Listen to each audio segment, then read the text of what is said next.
Well, hello, everybody. Welcome to the Jim Diesel channel, and hello, Steve Gover. See you in the chat there already. We've got one person in, so I'm not talking to myself completely yet, which is good. Let's turn my cam on. Boom. Here we go. I'm in. Beard's coming on nicely. Just putting some more beard balm on it. Keep it smelling lovely. Looking good. The weather's crap outside. Winter is in full effect now. It's proper pump. Hopefully we'll have Diesel Hog Vlog should be popping in from Canada. That's why I moved today's stream to. I was going to do it Wednesday. I was going to do it as a regular thing on Wednesday, but I've moved it to Thursday. So hopefully, to do it Thursday because Diesel can. He was working. So normally I'm going to do this on Wednesday. So we'll see how we go. Thought I'd use this stream today. I thought we'd have a look at some of the 2021 bikes that are coming out this year. And yeah, there's quite a lot of bikes coming out. I saw the MCN did a video, and they had to do it in two parts because there was that many new bikes coming out. There's quite a few new Chinese manufacturers coming out there. I have to speak to RevBomb about that because he's into all the electric bikes and stuff, and they sell. He's part of they sell all like mopeds and stuff. So I have to bend his ear and have a look, see if he's seen all these new ones. Might have to if my audio's coming through good. Let us know if my audio's okay. But if Diesel comes in, I might have to switch to the headphones to cut out echo if it starts echoing. So we'll keep those down there. So. What's that? Shocking weather we're having. So he's got his RSV now, so you might see us both. That'd be cool if I do see you out on the roads. Yeah, we have to arrange a meet up. Yeah, on the RSVs. That'd be quite cool. That I've got a mate who's got an RSV4. He's up near Marham way, so yeah, that'd be pretty cool. That will. We could all meet up and go for a blast. That'd be pretty cool. But yeah, especially we've got to wait for the weather to get better though. At the minute. Oh, cool. That's good. You can hear and see me fine. I wasn't too sure. I've done a few tests over the week. Yeah, loud and clear. Ah, Ponkster, how you doing?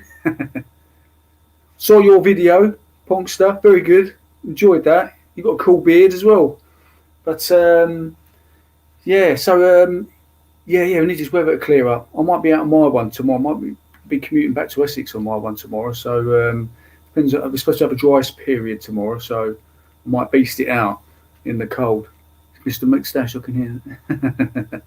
Hi, Mr. Moustache. How are you? So, yeah, I'll tell you what. Let's have a look, right? I'm going to show you one of the first new bikes that's coming out. It's the Bimota. They called it Tessie, which made me laugh because Tessie to me means it's short for testicle. So, let me get this up here on the screen. I'll share this with you guys. Let's have a look. Let's get it on here. Here we go.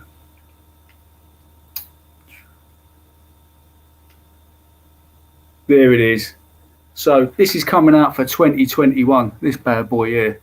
Look at the state of this. So this in US dollars, 75,500 US dollars. It's about 64,000 euros, I think it is. So God knows what that is in pounds. It's probably about the same in pounds. But it's good to see Bimota back. But it's got the H2 engine in it. So yeah, it's pretty wicked. The only thing I don't like about it is that the exhaust, isn't it? Because of the Euro 5 emissions that everybody has to do. It's absolutely ridiculous.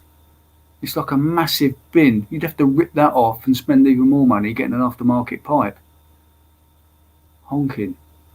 But yeah, so that come out. That's got the H2 engine in it, that has. And obviously you can buy a H2, which is a third of that price. I think it's a third of that price. Or was it half of that price? 40,000 for a H2. Old man type, yeah. I have two, yeah. Get one for the weekend and one for the in the week for commuting on. Nah, I won't be buying one of those. I don't think it's a little bit too steep. That is.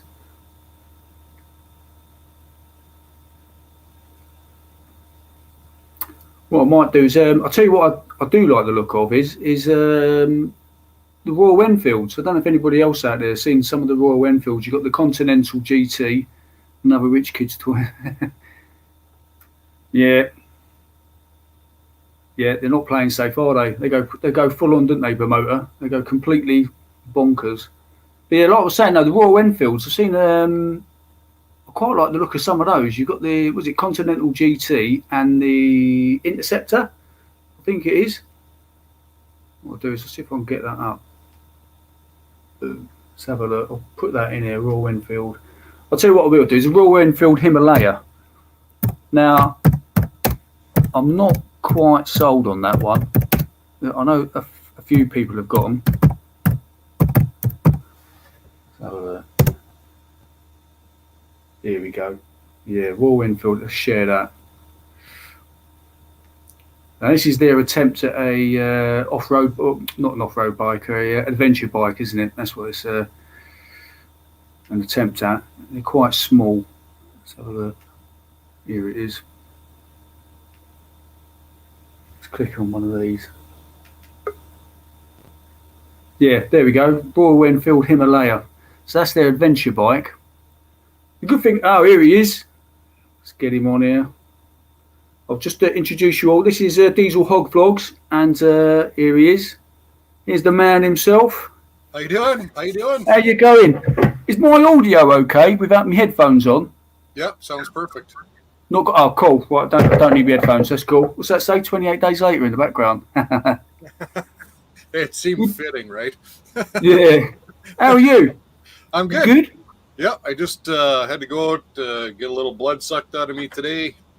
Just some routine blood work and boot back home so I could get on my first day off today. So it's only 12:06 at lunchtime here. So lunchtime. Get in there. Yeah. We were just having a look at the Royal Enfield Himalaya and their range of bikes because they're pretty cheap to pick up. We just looked at the Bimota Tezzy that they've just brought out for 2021. And they want something ridiculous, like $75,500. That is, it's got the Kawasaki H2 engine in it. But I'm just looking at the Royal Enfields at the minute, and this is their equivalent of the adventure bike that you can get. It's quite a snazzy little. They have optional bags and stuff you can put on. Yeah, you can get all of that. I think the starting price is around about $6,000. So 15 a year. yeah. Oh, is it 15 in your? Oh, fucking hell. Yeah. What's Steve Grover said? It said dream bike for me was Laverda Jota 1.8. Oh yeah, Laverda Jota. Yeah, Steve. They're pretty rare as well. But they've got. I'll just see if I can get up their Continental GT. I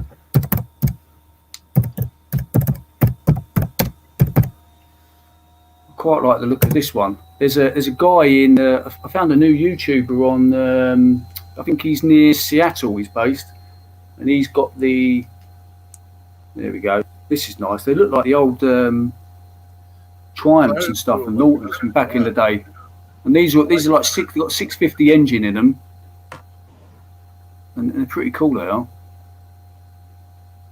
You know, I think you see that a lot more over in the UK than you really do here in Canada. Yeah. Honestly, I don't really see bikes like that here. I know you can get them, and I have seen them.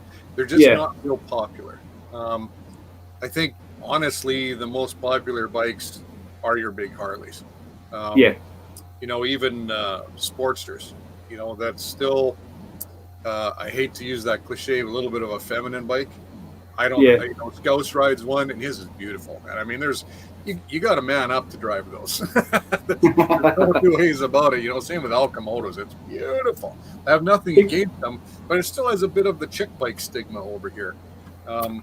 Same in the UK as well to a certain degree. But the thing is, over here we can get away with it because we haven't got like you to get anywhere in it. If anywhere significant, you've got like hundreds of miles to drive, haven't you? So you need country here, yeah. It is. I mean, we'll just put in the Mr. McStash pocket change for Diesel Hog.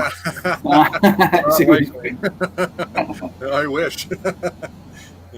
The Punkster, what's he got? Speed triple. He's got that's not sad. He's still got the 2006 version. No way. You know what I mean? Sometimes the older bikes are better than the new ones. Yeah, I just watched Punkster. No. Yeah. I'd have one. Sorry, mate. Go. I said I would have one. Yeah, I would. Yeah. If he wants to give me his 2006 Triumph, I'll take it. I want to have a chat with you. Actually, I want to find out. I'm gonna go 6 feet this way. I'm going to get a drink, and I'll be right back. Oh, right, okay, right. I'll wait for you to come back. Yeah, so I'll get Diesel's bike up in a minute. Cause I'm going to ask him because he's stripped his Harley down for some reason. So I'm going to ask him what's going on with that. What's Mr. McStash said here? What's this? Most of them are built to look that way. Like I was just saying earlier, yeah, some of the older bikes are better or run better than some of the newer ones that are coming out now. What with all the new rider aids and that. I just watched 44 Teeths where they did the GS BMW Adventure, and he's got a 2015 version bike, and they had the new one, but the new one with all its driver aids and that was he preferred his original one to the new one that was coming out. But what I want to ask you, mate, is right. Here we go. Let's share this screen. Right, what is going on here? Right, let's get it up. Here we go. What's going on with your bike? Oh, you captured that. There's another one where the bat wing is off in the front too. Actually, the whole fairing's exposed. Yeah, I got that. Here it is. Here we go. Look at that. So yeah, it's been a long winter, and I've got what do you call that? PMS, but it's to do with your bike. I can't remember. Someone said that today. I'm missing my bike greatly. I'm missing riding greatly because can't ride here. And oddly enough, now it was warmer here yesterday or the day before yesterday than it was in Cave Creek, Arizona. So, was it? Oh, the roads are completely bare now. There's a few side streets that aren't, and it's been for the US guys, it's been in the low 50s. And so I could be riding, but as you can see on the screen, I can't. Yeah, you ain't riding with that, are you? No way. We got 2 times we got the storm of the century. We got feet of snow and 30 below zero. So I was fully ready to not even consider getting my bike out again this year. And now Scouse and Kev, our road boss kind of guy, they're like, let's go riding this weekend. Yeah. So, clearly I can't. But I am making a little video on that, but I thought I was going to do a video that was really in depth, and I thought, well, what I'm doing, how many people are really doing that? Not a lot. So it would be a waste of time to make this huge video of what I'm doing, and all I'm doing actually is I'm putting on heated grips. And was that it? Yeah. And believe it or not, now I know why the dealer wants $600 to install them. So to be fair, I'm not putting on aftermarket ones. Like we've if you watch El Komodo's channel, you've seen the struggle that he's having with his, and everything that I read and watched and saw and talked to other guys, those ones where you just slide the little heater element inside the bar, are trash. And El Komodo's facing that right now, and he's like, you know what, the bar is really hot, like it does heat the bar up really good, but then you're trying to transfer that heat through all the material of the grip, and he's got aluminum and rubber in his grips and stuff, like all good grips are, and it's not coming through. So the Harley Davidson brand ones, they actually heat the grip themselves, not the bar, so the actual grip itself has a heater element built right into it. And I'll tell you what, that thing goes up to 6, and if you turn it to 3 with bare hands, you almost can't hang on to the bar. Well, you need to the grips. That's how warm they get. So, that was one of the things where I'm a bit of a Harley purist. If I'm going to have the product, I'm going to have the product. But that being said, there are some things that other companies make better than the manufacturer does, and heated grips are not one of them. Everybody that I've talked to, everything I've seen says, yep, go with the HD, you won't regret it. But boy, is it a lot of work. Like, who knew you were gonna? Now I know why the dealer wants $600, because you basically got to strip your bike right down to the frame. So that's mad, isn't it? You wouldn't have thought, would you? You would have thought it would just be like the aftermarket ones. You just throw them on, and that's exactly right. That's epic, isn't it? But at least it's good though. Around the wiring inside the bars and stuff, I like it to be clean. So, and to be fair, my bike is an 07 Ultra Classic. And that's not fly-by-wire yet. They did that in 08. 07 still has the throttle cables. Right. So there is some external wiring, but took the extra time and I ran all the wiring through the bars. So Yep. that's why there's more of the fairing part and stuff. And Yeah, that was pretty epic when I looked at that. That was yeah, like, it's a lot of work. So, yeah. But I thought, well, it's all stripped down, Jim. So yeah, I'm gonna put a clutch in it. There's nothing wrong with my clutch, but there is 40,000 on it. I can't find any records that it was ever done. So there's the clutch, and then there's your primary chain tensioner and everything. Yeah. So I'm going to do it all. I have the bike apart. I might as well. You might as well do it, yeah. So I bought all the parts and pieces and the brakes. I'm going to read the brakes in the rear. Yeah, I've got the only thing I've got to do with mine is just give it a good service, and my clutch slave cylinder's on its way out, so I've got a very small leak, so I have to top it up every now and then. But apart from that, that's about it.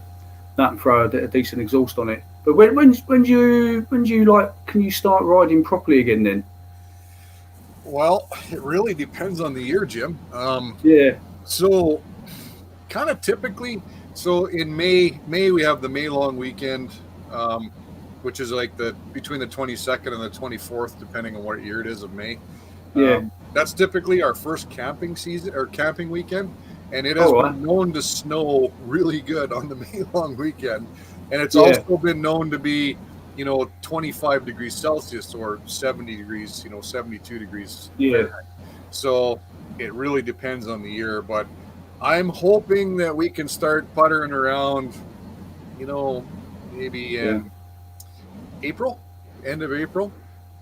So we'll see. Yeah. So like that's like us over here. Sometimes we've had snow in April. It's ridiculous. It is. Sometimes it can go. It's like last year when it all kicked off with the beer bug. The weather was pretty crap, and then as soon as that kicked in, the weather went amazing. It was like about March, April time. The weather was gorgeous. It was really hot. Yeah. But, absolutely bonkers. But Mr. McStash here says if you're gonna while you got it stripped down, you might as well do the cams as well. I did my cams last year, McStash. So they've only got. Well, I did them last fall, and I put 11,500 kilometers on my bike this year. So yeah, it's good though. It's good that you can work on it though, isn't it? It's like Steve Grover says, older bikes, isn't it? It's like my one. I can work on it myself if I want to do my air filters and stuff. It's only when it comes to doing like the valve clearances, which are a bit more technical, that I can just do it all myself. Whereas the new bikes now, it's like everything's electronic, isn't it? It's like you said, fly by wire and that. There's no way I'm touching that. No, and it depends on what it is. Your hard parts are still the same, but everything to do with the control system and the ECM and stuff is you're getting pretty complicated unless you actually have their scan tool. Poking around there is kind of looking for trouble. So I am not a bike mechanic. I've never really worked on a bike until now. Yeah. So, since I bought this Harley a few years ago, I started tinkering with it. I am a heavy-duty mechanic by trade. I work as a power engineer, but I am a heavy-duty mechanic by trade, and I've been a NHRA Division 6 Super Pro crew chief for about 17 years, and I've been building racing engines up to 1,300 horsepower injected alcohol and 1,500 horse diesel performance racing engines for about 15 years. So I'm not afraid to tackle something like this. Yeah, because where you live, because I've been there. You got the drag track, haven't you? Yeah. Drag racing track. Yeah, been there. Yeah, so that's where I crew chief, and so quarter mile, our car that I crew chief for, it's does about 177 miles an hour in the quarter mile in about 7.5 seconds. So we're not top fuel, but it's still, if you've never driven that. So we do have the Pitman races and stuff, and I have driven that car. So I don't use all the launch computers in it and everything because, well, that's just, when you're not used to it, it's too much, right? I just get in there and hammer it to the floor. And I also don't have, in Canada, we have what's called a 999 license. And what's that? So if your car is faster in the quarter mile than 9.99 seconds, or 100 and oh boy, how could I forget that road? 999 or 130 miles an hour in the quarter. You have to license to do that, and have no need for it. I don't drive the car as a rule. So last track day, I jumped in and I just stabbed the throttle and Yeah. I mean, that car it's like riding a rail. Like, it just hammers in a straight line. It is a rail car, actually. It's like a funny car, And, yeah. and it just beautifully goes in a straight line. And when you're all strapped in there and locked in down there, it doesn't feel that fast. But I knew when I was on the return road back to the pits after that run, I was in trouble. I could see the track boss coming towards me, and he was stomping mad, and he had a fistful of papers. And I did a run at about 8:30 and 165 miles an hour. So I got my ass chewed pretty good. Yeah. But boy, that's fun. If you ever have the opportunity, I'll tell you. Yeah, to jump in one of those, it'd be pretty cool. Do you follow Chopper Fett? Do I? Pardon? Do you follow Chopper Fett? I sure do. Yep. Yeah. Do you see what he's did with his dyno? Isn't he? He stuck a bat wing on it. He did. Yeah. What do you say? It wrecked my bike or whatever. Yeah. I was like, oh my life. Yeah. Yeah. I don't know about that. Bat wing on that. It was a bit like, it was a bit. If you want a touring bike, buy a touring bike. Yeah. Yeah. Exactly. That was. I don't mind a little screen on it, but that was a bit mad. That was. I was going to ask you something, Jim. Yes. We've never had this conversation, but so the electric bikes are getting to be more and more talked about and commonplace. And if you watch The Long Way Up, where Charlie and Ewan took those electric Harleys up, I did see in that show the first part. Have you watched it, Jim? I haven't seen it. It's on. I'm going to get it. It's on Prime, isn't it? Amazon Prime. Is that right? I'm not sure. It's included on. So like I bought a new iPhone, and if you buy any new Apple device right now, you get a year of Apple TV for free. Maybe it's on Apple TV. Yeah, so I got Apple TV for free, and all 3 of their shows are on there. Oh right, I've got their other stuff on DVD. I've watched their other ones. I like The Long Way Round. I wasn't too keen on The Long Way Down. I think it was when they went to down to South Africa, didn't they? I wasn't either. Wife and that got involved in that. It was a bit. No. But I haven't seen any of the new stuff with the electric. No, because they used the Harley Livewire, wasn't it? I won't. Yeah, it was the Livewire, and I won't spoil it for you then because it's a really good show to watch. It was entertaining. Yeah. But one thing at the very beginning is they were trying out bikes, and they hadn't decided what they were going to take there yet. And the first thing that they were on were the Zeros. I don't know if you ever heard of Zero. Yeah. That to me looks like a true electric adventure bike. So hold on, I'll get it up on here, mate. What's it called again? Zero. Just a Zero. Yep. Zero. I'll get it up on here so we're gonna have a look at it. Yeah, I don't think I've seen that one. The electric motorcycle. Oh, right, hold on a sec. I'll get it up. Let's have a look.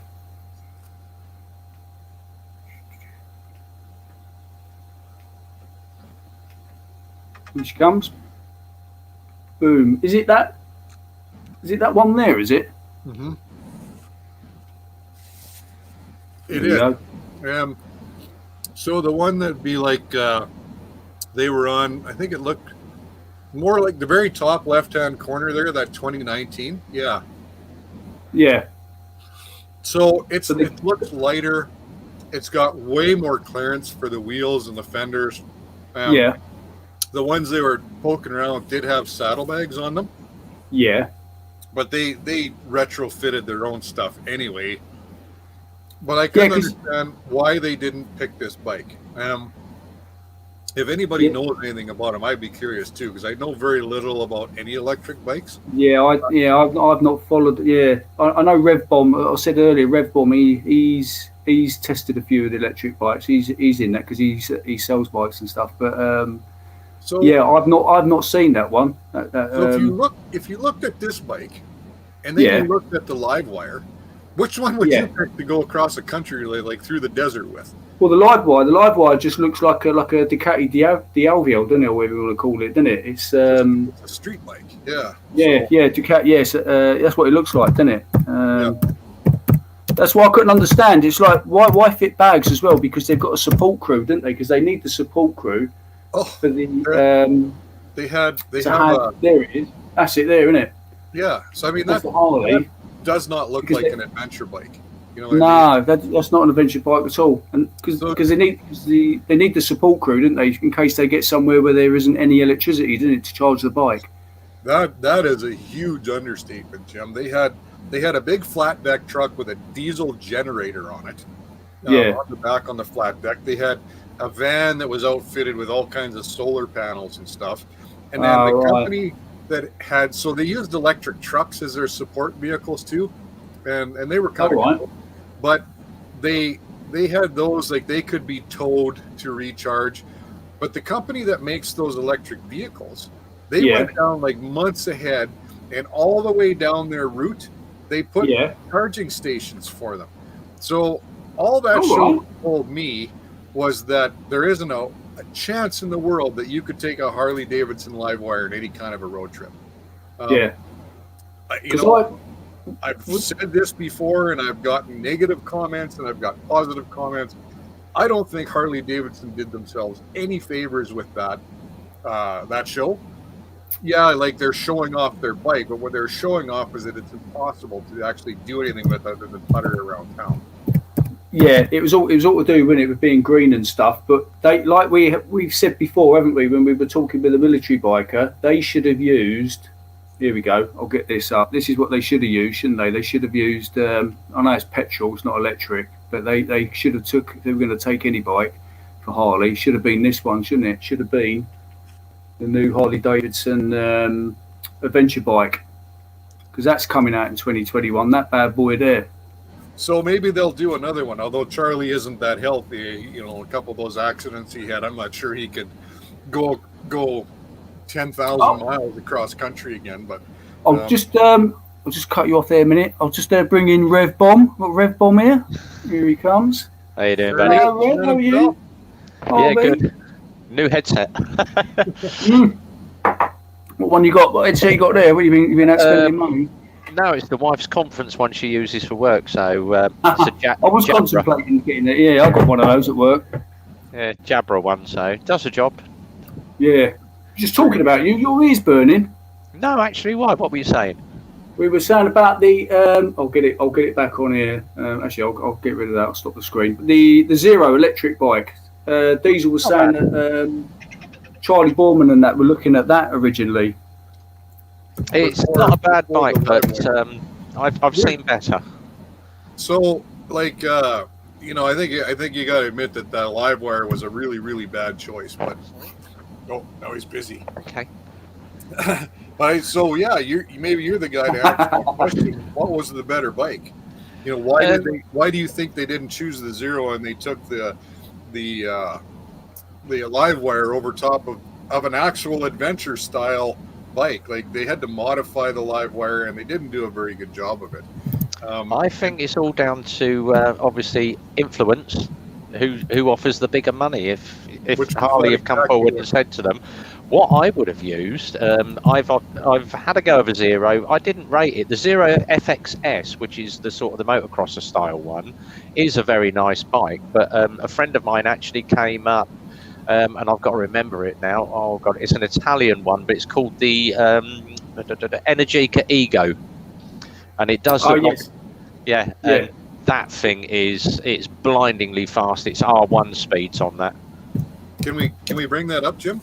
Yeah, what's it got? There's Energica Ego. Ego. It's got an ego. It's got a big ego. Hold on, I'll get that. Let's find it. Let's have a look. They do one called the Eva. Got that right. Hold on. I'll hear that.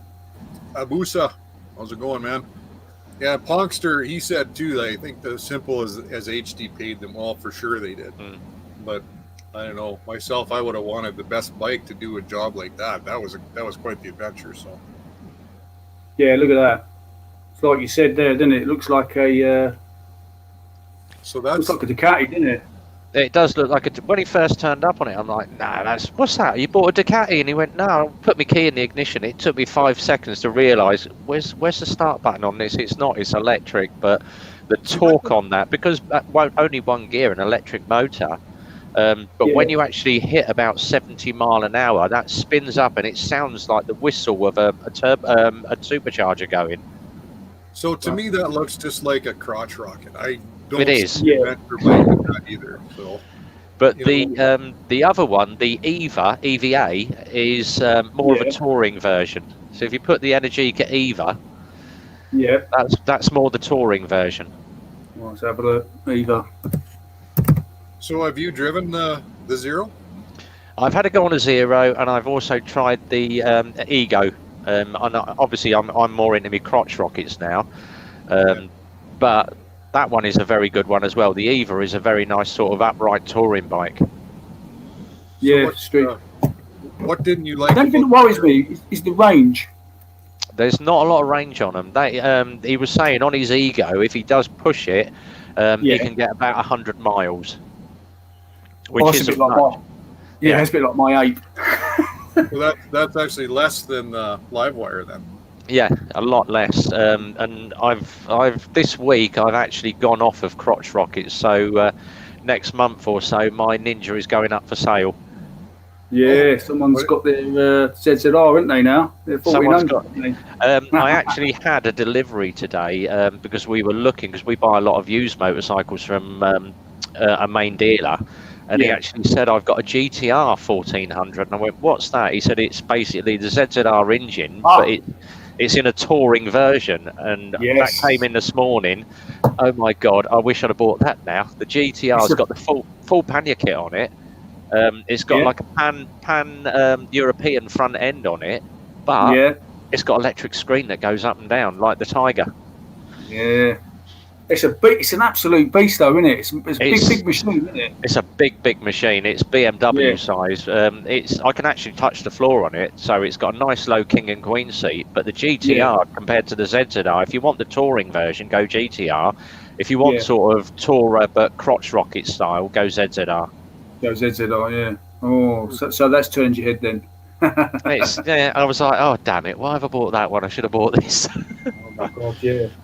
I want to work on Scouts. Well, he might be moving away. I don't know, but I don't have any friends that would get an adventure bike, and I mean, clearly, I'm not as young as I used to be, so I could never do like what they did. At least not without spending 3 years in the gym first. But I would like to have one, and I am looking. It will never replace my Harley. No, you don't want to get rid of that. It would be in addition to, and I would love to get an adventure bike. And probably one of my biggest buttons being pushed to do it is right down there in the chat, Anonymous Biker USA. Oh yeah. And he'll get one. Yeah. See, you know what? And if we could get together, I think Anonymous and I would have a blast out moto camping and doing some adventure biking. And I don't know, how about you guys? Like, would you consider that if you had a little bit free capital? Would you buy one and do some adventure riding? Or if I had the space, I'd get an adventure bike. Yeah, it just makes sense. They're great for touring on and stuff. I did actually, because obviously Tin's on tour. They may be joining us Friday with Military Biker, because I was having a chat to Sean on chat. And I said to him, come on over and have a chat with Military Biker on a Friday. So he may come and join us with Faye. Tins rides an Africa Twin. And obviously I've watched a lot of his stuff because his wife went and bought a Lex Moto, one of the Michigans. Obviously had a look at my rides and she decided Michigan was going to be for her because it's a nice low seat height. I said to him, I do like the Africa Twin. Shall I pull some money and go and get myself an Africa Twin? I actually went to the local Honda dealer, sat on it, and I thought, I'm on tiptoes here because I'm only 5'10", but and she said to me, lean the bike over, and a couple of guys holding the bike, and I leant the bike over, and I was like, nearly lost it, and I'm like, she went, it's not the bike for you, it's too high in the seat. They don't do a lower seat height, and then of course 6 months later, what do Honda do? Go and launch an Africa Twin with a lower seat height that Missington Flyer Road. So I was talking about those, and that's an interesting looking machine. It is a nice bike, but obviously you've got to get used to DCT on them. I thought it was available with both. You can get it in both, but the DCT, they reckon the DCT version off-road rides a lot better than a clutched version. I don't think. Oh, it's their automatic, isn't it? Automatic, yeah. I've always preferred to have the gears under my hand, have a little bit of control and a little bit of response, bite that clutch up when you need it. Yeah. Yeah. No, Hi, Carl. How are you? Evening, Carl. All right, thank you very much. How are you? Yeah, not too bad.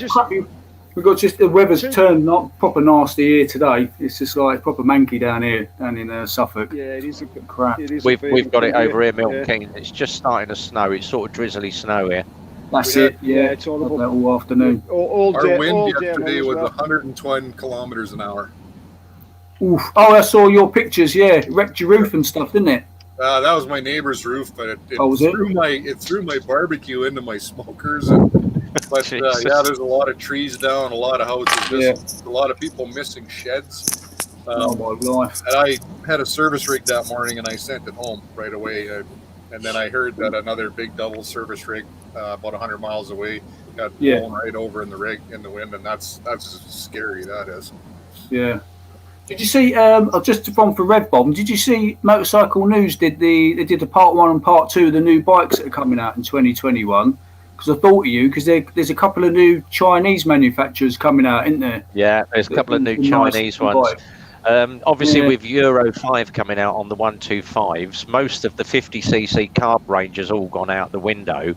But Lexmoto did release that little electric monkey bike called the Cypher. I obviously got to do the first ride on that, and that has gone wildfire. But obviously, the kids that have only got sort of a grand and a half in their pocket, that Cypher is out of their range. Yeah. They are looking at a couple of new 50s coming on the market, but the ones that I'm interested in, they've actually looking at re-releasing the motocrosser, which was it was called the Adrenaline, and they're looking at a new version of the Adrenaline for 2021. But now you've got people like Sinis coming out. There's about 5 or 6 new Chinese companies all coming out with bikes. But the one that I really regret, and they shot themselves in the foot with it, was the version, which was United Motorcycles. Chinese built bike, made all the parts in China, sent them out to the States, built the bikes in Miami, and then shipped them back to the UK with the American badge on them, so made in USA with Chinese parts. And they were the Renegade. You had the Renegade, you had the Classic, which was a chrome version. And then you had the Sport, which was very, very Harley-esque, very laid-back cruiser. And they called it the Vegas as well. The Vegas had a limited edition panel run on that. And they were retailing around about the $2.5 mark. Great bike, water-cooled engine, liquid-cooled 125. Just and then just put have a look at the Vegas or the Commando Classic. And they are a lovely looking bike. They retailed around about the $2.5 with the on the road fees. Oh wow! And then obviously was selling a lot of bikes via Lexmoto. And what happened? I think actually went to them and said, "We want more money for the bikes. We want another $1,000 on top per bike." And Lexmoto said, "You're going to price yourself out. That is the Vegas. That is a beautiful looking bike." Isn't it? Oh, but Lexmoto turned around and said, "You are not going to market those in the UK, putting $1,000 on the bike, because you're going to be competing then with Honda, Yamaha, Suzuki with their prices. You're not a known brand." And said, "Well, that is what we want," and Lexmoto went bye-bye. So shot themselves in the foot, and obviously now are looking around for another distributor in the UK and can't find one. Can't get anyone to do it. But they are a big seller still in India. All the Indians ride them. Yeah, that's really cheap. That's cheap. It's cheap, isn't it? Because that's the thing, and it's like we were talking about the electric bikes. It's like Diesel said, they haven't actually bought out. They've hardly bought the Livewire out, but they haven't actually done like a cruiser type style, have they? No, electric looking bike. No, I don't think anyone knows yet, have they? It's either been a sports bike or a naked. So exactly. Rev Bomb, over in the chat there, Anonymous is talking about another adventure bike, the Suzuki. Do you have any experience with that? Let me just have a scroll up. Right at the bottom there, the V-Storm Suzuki. The V-Strom. Yeah, I haven't had a go on. I've seen them up close. One of our customers has the V-Strom. and it is a very nice bike, similar along the lines of the Africa Twin. It's very similar to the Kawasaki Versys as well. Yeah. Anonymous is good at, he loves checking those bikes out. Maybe he can tell us how much what does that bike cost down in the US? You're along sort of there's quite a lot of sort of the adventure bikes, but if you're going adventure riding, everybody goes BMW R12, the 1250, GS 1250. I don't like that engine and the forced aggressive seating. I don't. Exactly. That's the only thing I don't like about it. I'm a big BMW fan, cars or bikes. I love them, but I just can't get my head around that engine and that forced seating. I don't like it. That was the one thing that, sorry, mate. It's some of them. They said like reliability issues with them, like especially some of the older ones. But I don't know how true that is or not. The only thing that I don't like about the BMW is obviously you're sitting at traffic lights, you give it a rev, and the bike's doing this. Yeah, doing that, isn't it? Yeah, that rotational torque. Yeah, the rotational torque on it. It's like there's one of the things that did put me off with the BMWs, but. Obviously, they came out with the Ducati, came along with the Multistrada, and the Multistrada is a proven bike. Yeah, I haven't. What about the original? The first gen that they brought out. Were they any good? They were a little bit ropey, but obviously the new Multistradas are all keyless ignition. Everybody's going this keyless ignition. Yeah. The reliability on the new Multistradas is really good. All right, be one to look at. They're all getting good write-ups. So bloody expensive, isn't they? Exactly. Or a lot of people are saying the Suzuki DL650. Yeah, I think that's and the V-Strip. AB says you can get it for $5,000 used. New is 13, so that you double that up here. Actually, that's not quite true. We did look at those Yamahas. I think it was actually a little cheaper in Canada than it was in the US by $500 or $50 or something. The Z is here. Oh, Zedhead. Yeah, he can just type because I can never understand him. So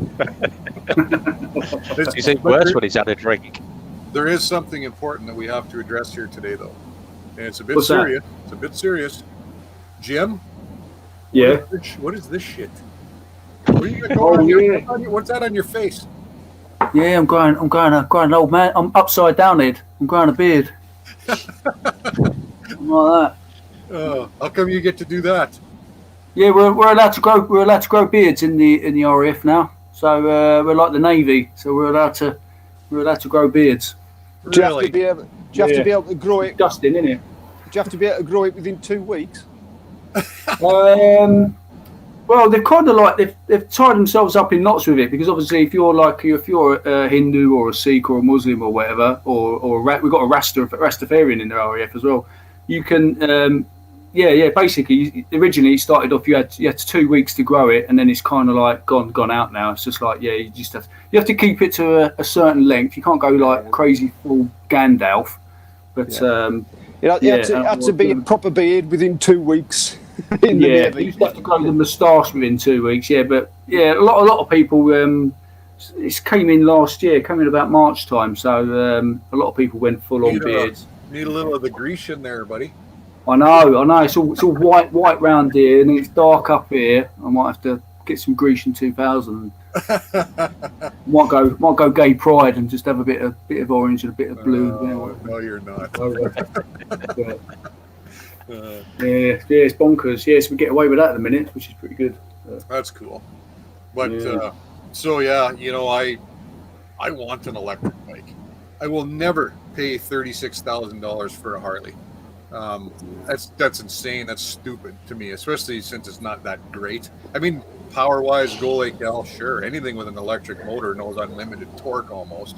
But a reasonably priced electric, again, not to replace, to add to the fleet. And if I could find one that's decent, and that's really Red Bomb, that's why I was asking about the Zero, because I think the pricing isn't that bad compared to some.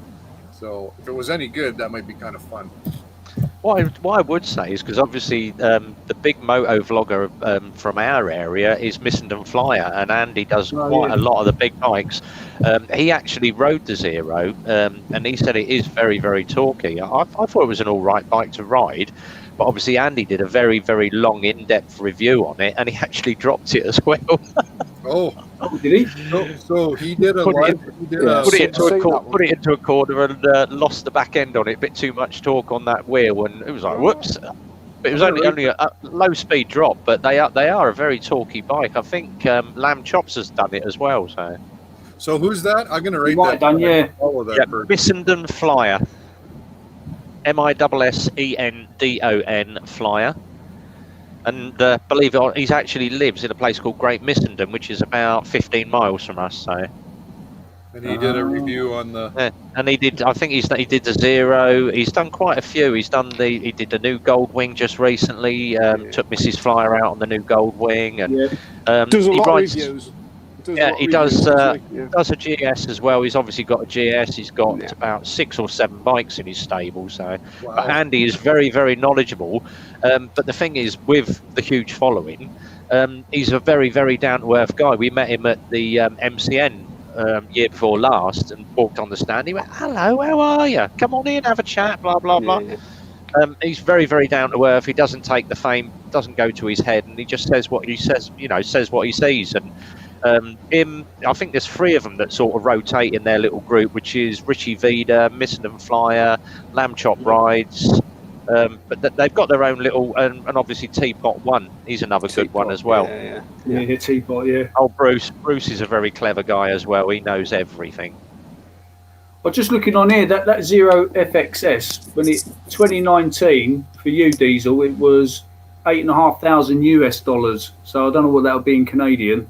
I don't even know where there's a dealer, but I'm sure if I just Google it, I could find one. I haven't gotten that serious about it, but if I did, I'd be curious to see. Like I say, sometimes it seems like we're really close on price, and then other times, especially going to Harley Davidson, $20,000 difference on a CVO. Like, what is up with that? So, and it's too much money, isn't it? Even with what do you got all over your face? What happened? Ice cream. Hey, don't feel bad, man. I'm still working on my burritos. I'm having burritos for lunch. I watched your two's video the other day talking about food, and round here it's got to be McDonald's, I'm afraid. So it's got to be McDonald's. No, Carl, have you had Burger King? Come on. I sort of live not out in the sticks, but we live up north, and it is our nearest Burger King is Carlisle, which is about a 45-50 minute car trip away, and it's pretty dire. it's pretty dire. We have had nice Burger Kings, we've travelled down motorway and stopped off and had them. This one we have, so that's why it's McDonald's up here for me, I'm afraid. Got to be careful though, ain't you? Travelling around going to McDonald's at the minute. Some woman over here in the UK, didn't she? Got done, didn't she? Yeah. Well, she did go 100 miles for it, didn't she? Yeah. And the two, it's turning out that them two were just they went and had a coffee and got done for having a picnic. Did you hear about them two? Yeah. And turns out that that was. They very much set that up because they do the social media scene and all this, that, and the other. So, right. Yeah. So they had, but I still do think it was a bit over the top. Like they only went out for a cup of coffee, for God's sake, and bonkers, isn't it? £200 fine. So, we've Diesels would like this. We've actually got a little local takeaway. They do all the normal stuff like burgers, your kebabs and everything, but they do their own chicken in there as well, chicken burgers. Nice. But it's all Cajun, and they do the hot, smoky, hot, fiery. Yeah. We had one, a couple of weeks ago. Got the wife the normal, just seasoned southern fried one, but was with black peppers. And I said to me, I do like hot, and he went, he said, how hot do you want it? And I went, how hot do you go?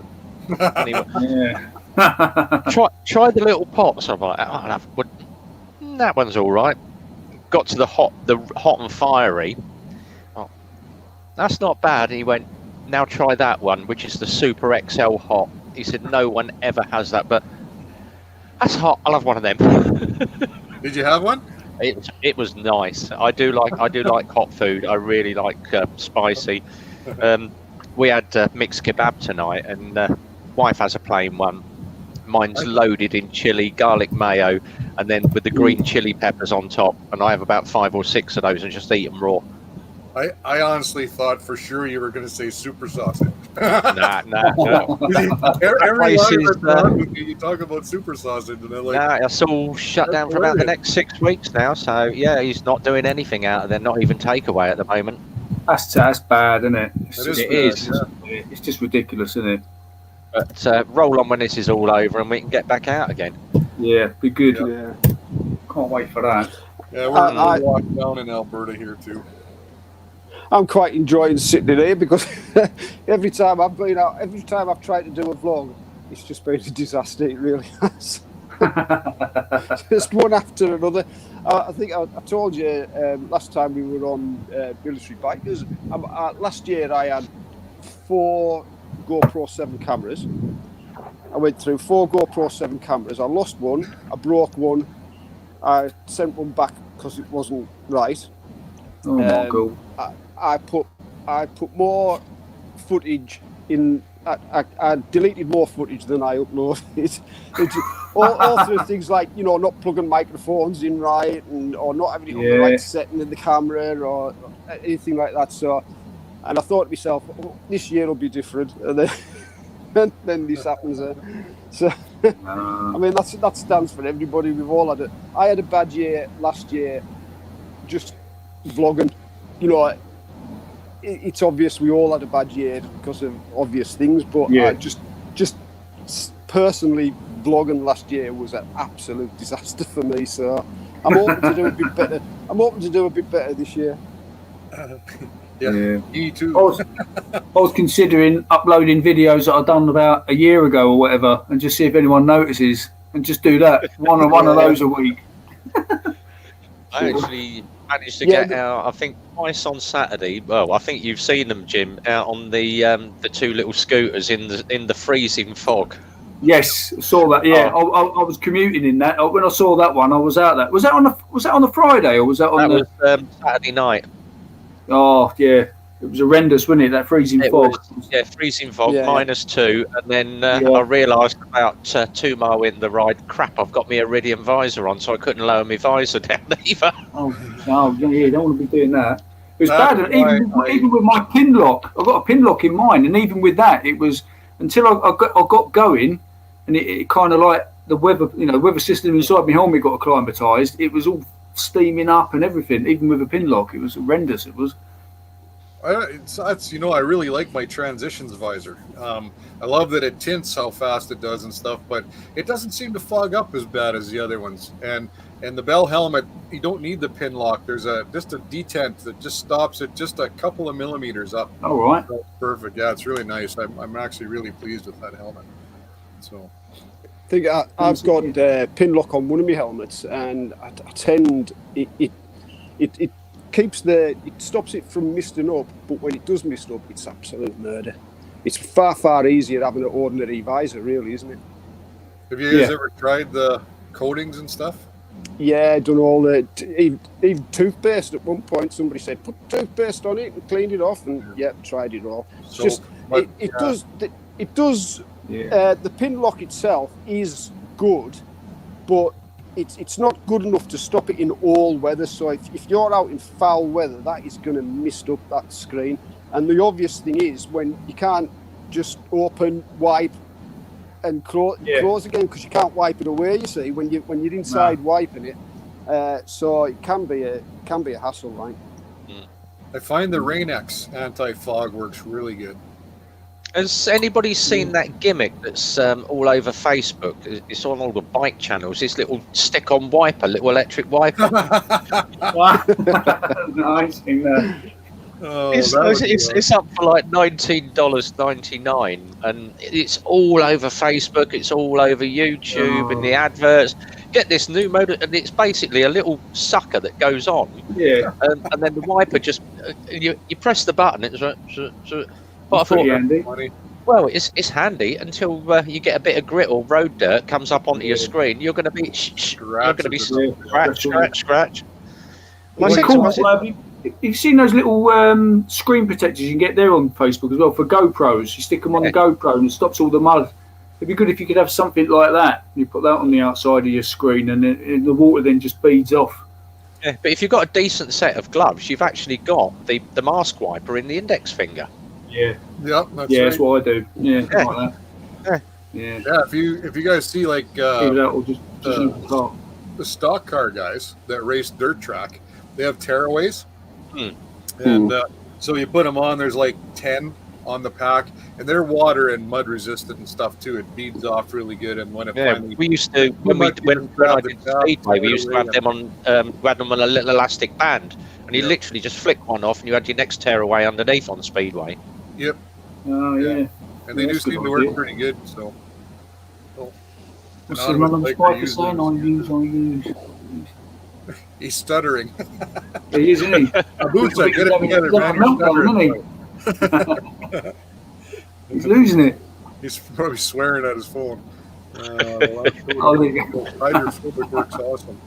The last coat. So I wonder if that's like a ceramic coating. Maybe Abusa can give us a little more info on that, because I was wondering about that. If you could actually treat your visor with ceramic coating, if it would buff up good, and then that's so hydrophobic, it's crazy. Yeah, because they do it, didn't they? Do it for your paintwork, don't they? So that's what I did. That quick video that I made of the end result, how easy the bugs washed off the front of my bike, that was a ceramic coating that I did last summer, and it is impressive. Yeah, so pretty much.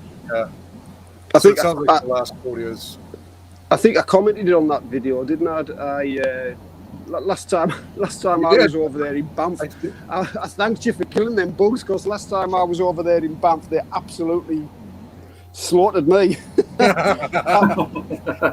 think I went home about 2 stone lighter, like a blood.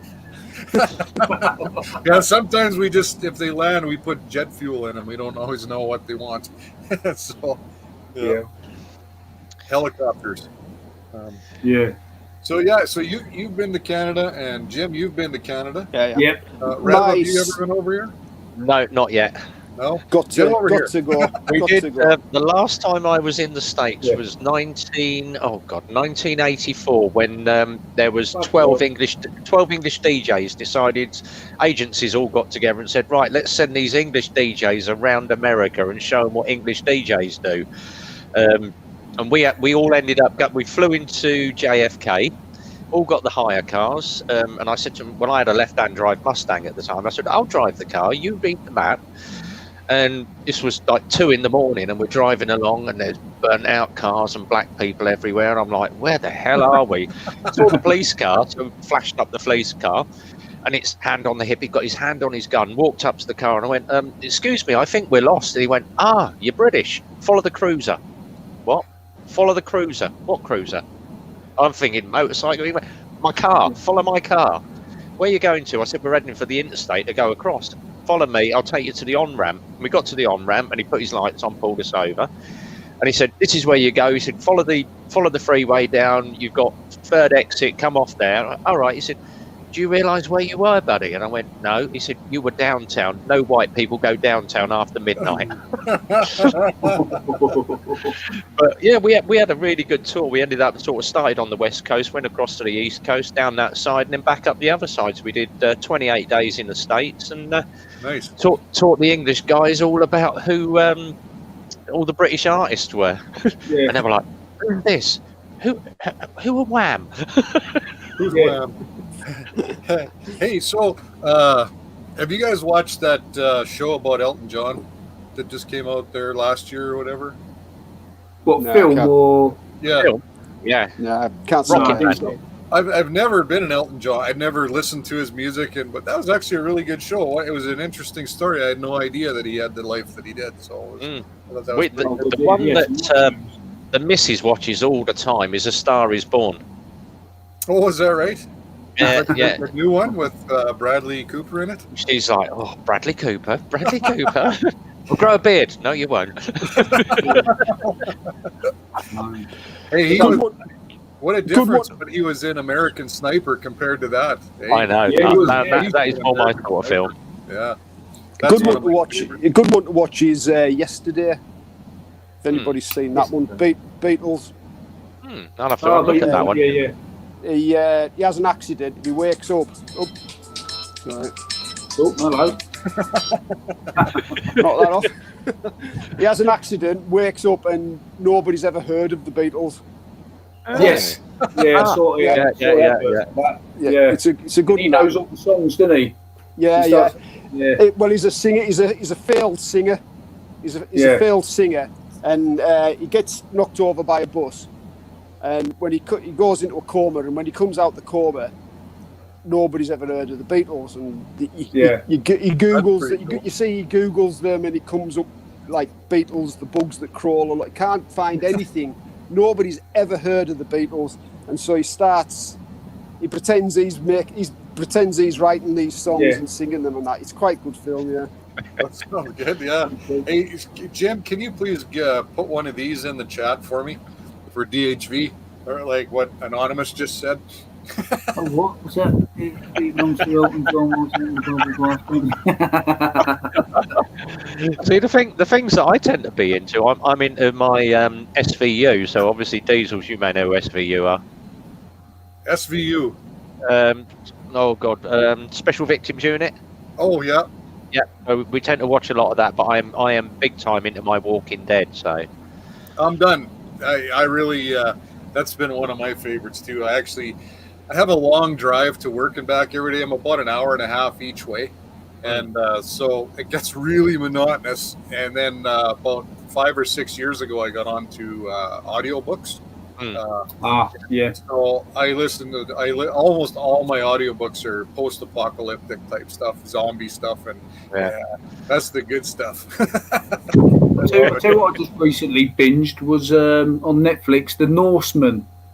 There's only 3 seasons of it, and it's Vikings, but it's a bit like the humour's like The Office. It's funny, but it's like gory, funny, and there's some proper really good bits in it. But it's only 3 seasons though. But it's really, really good. That is. So our humor is a lot different in North America than in the UK, and where my work is actually on the Canadian Forces Base Suffield, which is the largest live fire base in the world, and half of that base is British Army and the other half is Canadian. So having been out there for 18 years already, I've got to meet spend a lot of time with British personnel, and they're all like, oh, you got to watch this. And so I've really gotten used to British comedies, and they're fantastic. It's just so easy to be funny. And, I think one of the first ones was Mrs. Brown's Boys, just kills me. They're hilarious. And what's that other one? 2 pints and a pack of crisps. 2 pints and a packet of crisps, yeah. That's an old one. That one. I love that stuff. So I can't say now that I find any American or North American comedy that I enjoy as much as British comedy now. So, and my wife the same. When we started watching it, and that was it. So when we go camping, in our fifth wheel, we've got 2 3 terabyte drives that act as a server in the trailer. For movies and all kinds of stuff, and so if it's crappy out and we can't be outside, rain or something, then I'd say a third of all the movies in there are British comedies, and man, we love them. So. Just don't like Mr. Bean; he's an idiot. I'm not a big lover. Kids like Mr. Bean. I'm not a big lover of Mr. Bean. The one that we tend to watch a lot of comedies, but they tend to be a lot of Adam Sandler stuff. Oh, really? Yeah. I like him. Yeah. We take a lot of American stuff. The one that always cracks me up is 50 First Dates. It's like, this is my good eye. Yeah. So, I don't know. I'm always on the search for new stuff. And then, honestly, back in the day, I had a couple hours a day when I was up north, where I had nothing to do between shift change, and Coronation Street was one of the few things that would come over that satellite system. Ooh, so I did watch that for a while. I can't do soaps. Oh, That and then Are You Being Served was on right after. Oh yeah. yeah. So Or, we're in Some we're in mums do have lockdown. them. We're in lockdown. We're in the house all day long. So I'll get up in the morning and I'll sit and watch kids crap all day long. All day long, it's kids crap. And it gets to about 6 o'clock, and the wife takes over. So we're watching soaps and reality, and she'll watch them, but she'll pause them while she goes and does something. So they're on until about 10 o'clock at night. So she'll finish watching their soaps and their reality at about 10 o'clock at night, and I'll put something on the television, and they'll turn around to me and say, "You bloody telly mad, you." One that you should watch, and obviously Zed's just commented about it, Monty Python and the Holy Grail. Oh yeah, that rabbit. They've got all them on Netflix Just at the got the minute. old Scots bloke. Beware of the rabbit with the big pointy teeth. Yeah. Yeah, that's classic. I was going to put that in the comment. Yeah, the Knights and Knee. The Knights of the, yeah. So I can't remember the name of it. It's a Scottish comedy, and so Kevin and Scouse actually told me about it, and we tried watching it. But it's like Zedhead. If he talks slow enough, I can understand him. But that accent's so strong for me. I'm not used to it yet, and like we can't get through the first episode of that TV series. It's just probably Rabsy Nesbitt, isn't it? Is it Rabsy Nesbitt? Probably Rabsy Nesbitt, yeah. That's it, yeah. Or try watching a couple of Billy comedy hours. Billy Connolly. Yeah. He's Billy brilliant. Connolly is hilarious. I love that guy. He did get slated by the royal family though, didn't he? Yeah. Oh, He was, yeah, what was that about? he said, oh, we all fart. He said, but he said, you know why the Queen does this now in the coach? And she's not waving. She's like, "Phew, Philip, get a whiff of that." Yeah. He actually did. Did you see that one when they were on the balcony and he obviously let one go, and Prince Harry and that was behind him, and they were all like cracking up, laughing, and they were like trying to get away from him because he'd farted, and the face on him, he was just like, yeah, Duke of Edinburgh. Good old boy. Yeah.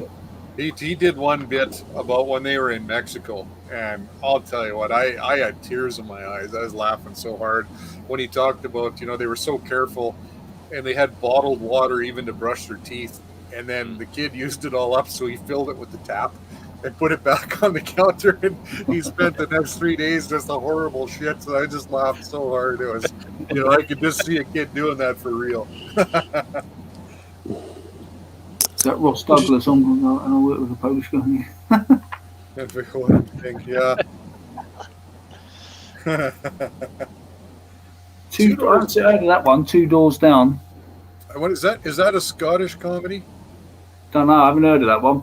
That sounds familiar. That might be the one that Scouts was telling me about. I can't remember. Yeah. It's these 2 older guys. And yes. No, what's that called? That's they're 2 old guys, isn't they? And then there's the shopkeeper is Middle Eastern. Yeah. Indian, maybe? God, yeah. I saw a trailer for it the other day.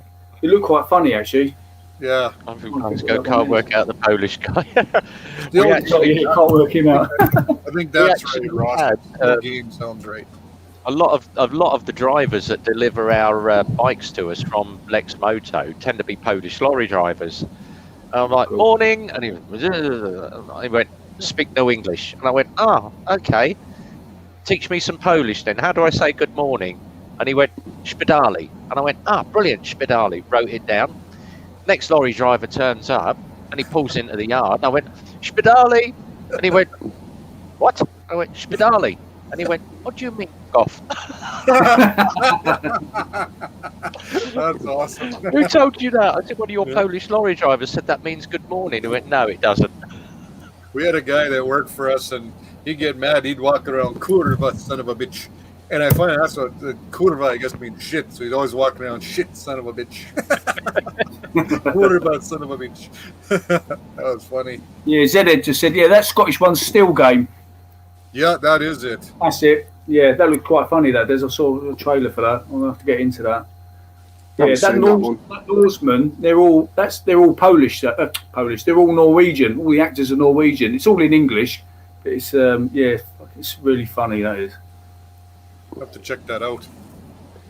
I'm halfway through second series of Tin Star. So that was filmed around Banff and Waterton, wasn't it? What was that? Tin Star.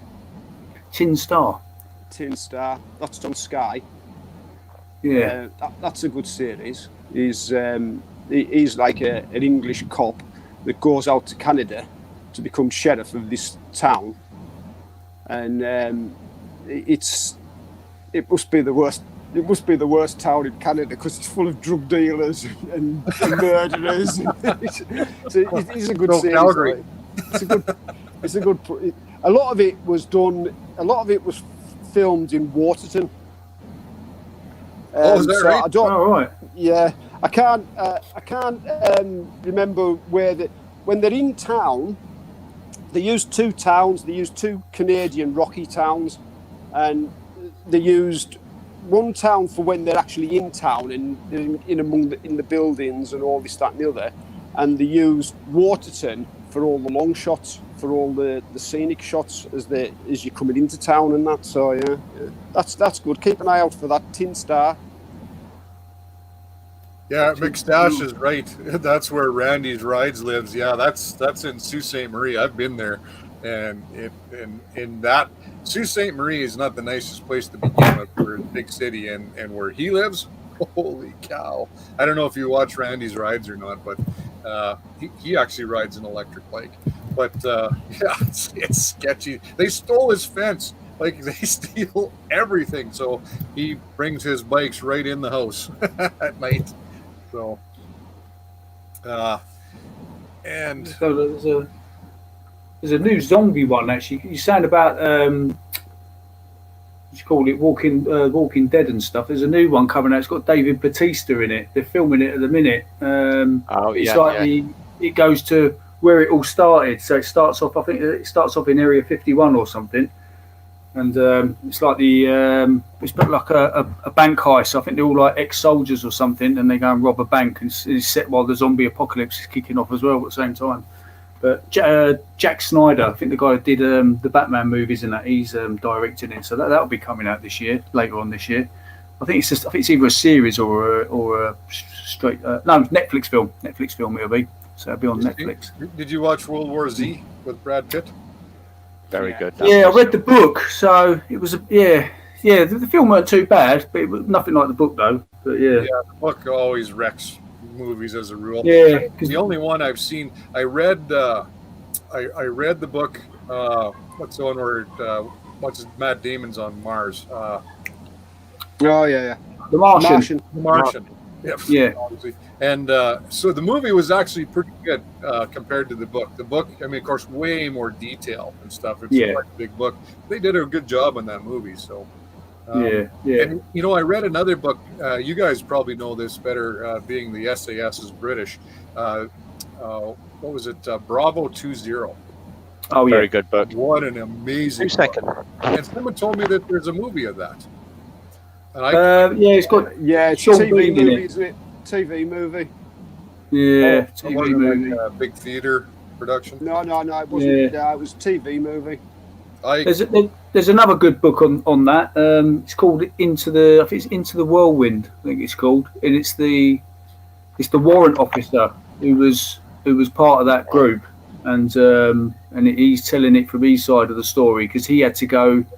I think it was Bravo 30. One of the other call signs. He had to go out and relieve the section commander because they were saying they couldn't get over the because there was like a massive berm in Iraq that you had to get over, and they said that they couldn't find a way over it. So he ended up flying out on a Chinook and relieving him of his command, sacked him there and then on the spot, told him to get on the kite, and then he took over. And then they got over the border and then started doing their bits.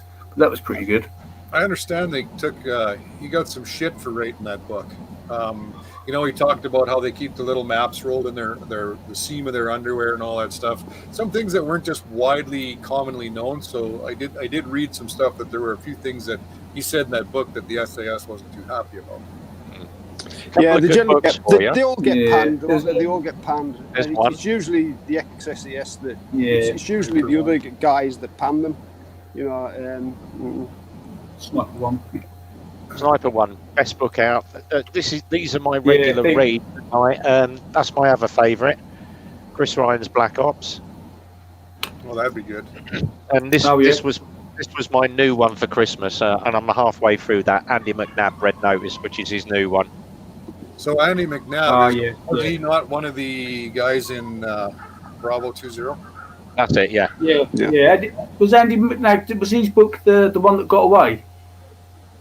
He's Was done. Andy Yeah, Andy I think he's McNabb done. was the one that, Was it not Chris Ryan, the one that got or was that away? Chris Ryan? Yeah, one Chris of them. Ryan. Yeah, because one of Chris them Ryan was tabs got away. Paul Yeah. Styrian, didn't he? Um, And the other guy. because- Yeah.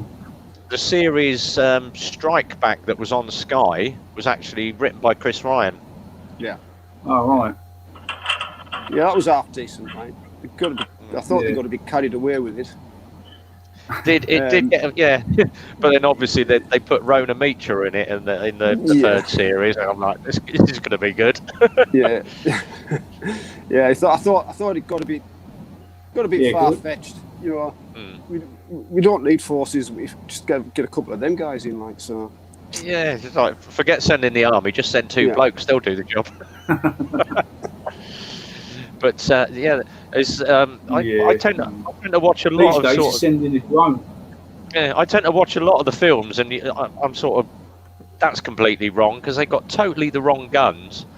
You see guys sort of running around screens like the SAS, and it's like half of them have got sort of the new G36s, and I'm like, no, because the standard SAS gun was the MP5.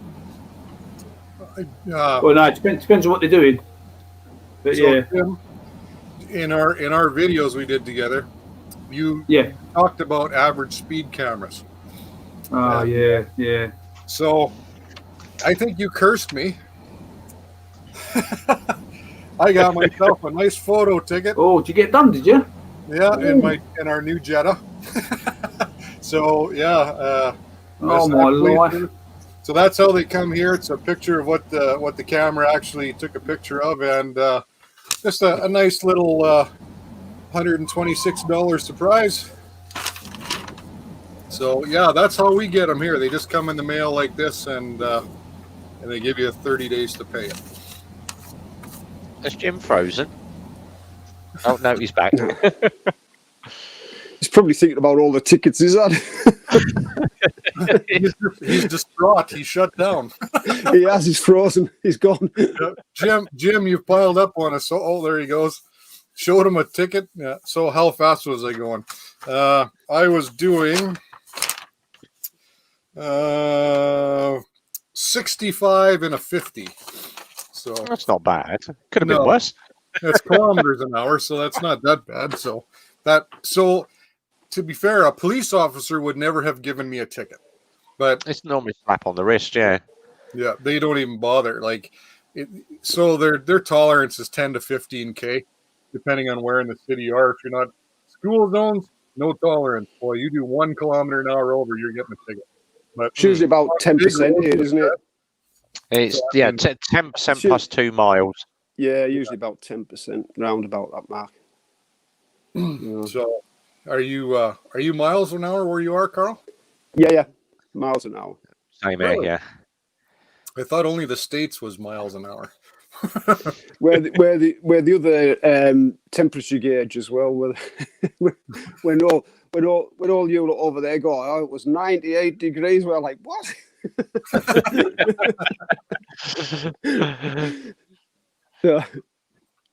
I don't know if anybody's heard, but obviously with England coming out of the European market, but there was a little post that went up today, and I was quite interested in it, and it said any British drivers now that get speeding fines overseas, they're not going to pursue them. I did that in my last vlog. It was because it's been whilst we've been in Europe, we go over there, and like for instance, just let's say France, we go over, we get a speeding ticket in France, and we're made to pay it when we get back here. But if a French guy comes over in here and gets a speeding ticket, he just gets away with it. So exactly, I was wondering if that's changed now that we've come out. So in Canada, no matter what province you're in, your ticket's your ticket, and you're going to pay for it. And in the United States, so there's something called reciprocity. And in the States, so like California, They don't have reciprocity with Alberta here, so you can get all the speeding tickets you want down there, but they keep them on file for 7 years. And if you go back down there and you haven't paid your ticket, you're going to get pulled over. There will be a warrant for your arrest, and you're going to have a really crappy day. Over here, it was something to do. I quickly browsed over it, so it's something to do with the passing of information. So when they made this deal, it must have been the fella that made this deal. He needs his head looked at, because when he made this deal, we can give the Europeans any kind of information on us, but they can't to us. So they can come over here and speed as much as they like, and as long as they get home without paying it, they're all right there. But we don't. So I think it must have been some lord must have had too many sherries that day, or he got a good handout. Probably got a good handout off of someone. Yeah. So the state of Montana, which is right south of us here in Alberta, for quite a while they had no speed limit, and all the big sign says when you go into Montana was whatever is safe and prudent, and I think I was doing about maybe 85 miles an hour, which oddly enough is the speed limit there now. But I was doing about 85 miles an hour, and I got pulled over, and I couldn't figure out what the guy's problem was. Like, there was no speed limit. 85, for a 1-ton diesel, that's really not a big deal. And so what they will get you on is the speed rating of your tires. So it checked out my speed rating was higher than that. I guess maybe in the US they have some tires that aren't good for 85 miles an hour. I don't know, but so my speed rating passed, but that's what he stopped to check me on. So jeez, that's complicated law, that. It is, yeah. But there's a little code. He showed me where the code is on the tire, so it gives your speed rating, and you can Google that. So I looked and our new Jetta is actually 135 miles an hour speed rating. So that's kind of cool.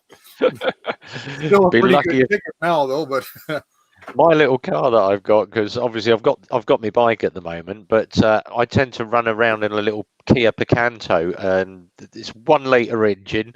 It's the ropiest little piece of crap that you've ever seen, but it goes from A to B. Sits about 65, 70, but coming up the hill to home, we've got a 1 in 9 hill on the way to home. 45 mile an hour, foot to the floor. Halfway up the hill, change to fourth, change to third. a little can of ether in there. You can spray ether into the intake. If I could, yeah. Quick question, because obviously I'm following a new channel on YouTube, and I think it's called Moose Customs or something, or More Customs, and he does a lot of dyno testing, and he was saying that bikes run a lot better on this new I think it's MD32 or something, which is the race fuel. Huh. Not that I'm aware of. Our race fuel is let's see, about 100 and what is our primary? Well, we run alcohol in our cars, but I know the race fuel, some of those guys, the blends, they're running like 130 octane. Let me have a quick YouTube of it. What's ours? Am I wrong in thinking ours is about 95, 97? Yours is probably better than ours. Yeah, 95 for your standard, 97 for the other stuff. What do you use in yours, actually? That's it. Yeah. What you put in 95 or 97? Let me have a look. More Mafia. It's called MOORE Mafia, and he's just a dyno guy. But I was watching it because he was doing a ZZR 14. He's put Brock's Performance exhaust on it, and then obviously dyno tuned the ECU, flashed the hell out of this thing. But he actually takes it down. He takes it down to a drag strip. The standard, they reckon the standard horsepower on the ZZR 1400 is around about 198, and all he's done is dynoed. He gets 217 out of it in the end. That's a lot for a bike. 200's enough, but 217, it's sort of outgunning the H2 for its horsepower then. Yeah. What's its Rapid peak down. RPM then? But he was on about upping the fuel on it, and it's their some sort of specialist fuel. I don't know if it's a racetrack fuel or, but I'll have to have a look on his feed again, because he keeps banging on about trying it on. He tries it on normal gasoline, and then bangs on about putting this extra other fuel in it, and gets the horsepower right through the roof. What do you put in your bikes? Do you put the 95 or the 97 in? I run 97 in every bike on mine. Yeah. What about you, Jim? Yeah, I put I normally put the decent stuff in, but then I'll put in every now and then. I'll put like the standard what you call it unleaded in. Yeah, because I normally go BP or what. Yeah. Our regular unleaded over What here. about you? 5. Well, I heard from a few places that there's absolutely. I've been putting 95 in mine, and I mean I would definitely go to 97. But there's a few people have told me that it makes no difference whatsoever. Yeah. The only difference I've noticed.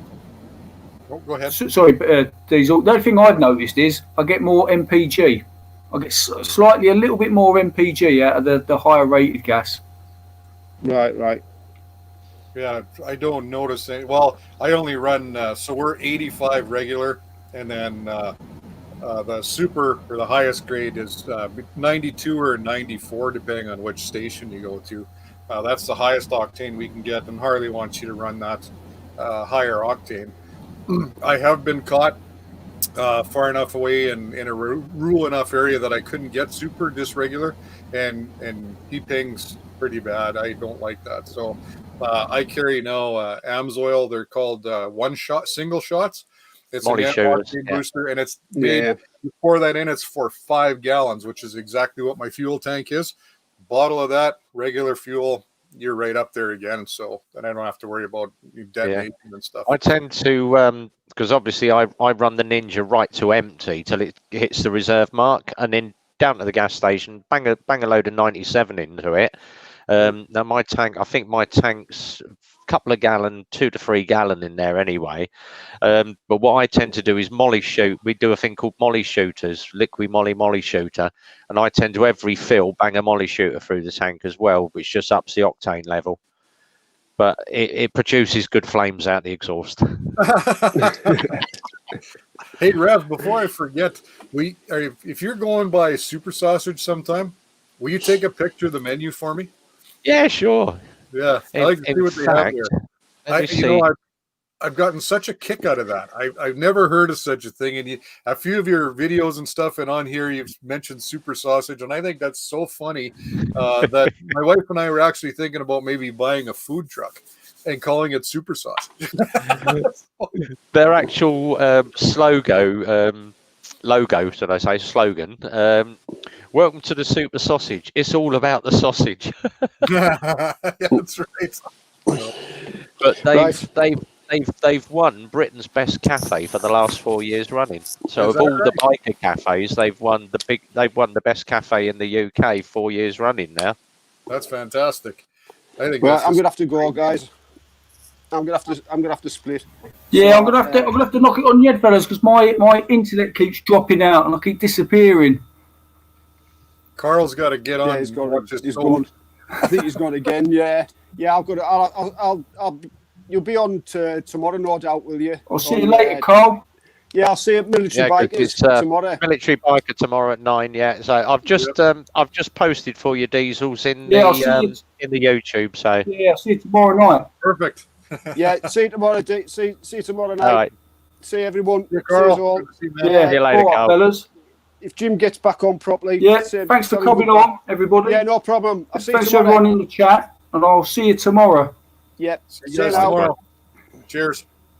All right, see you later, guys. Yeah, so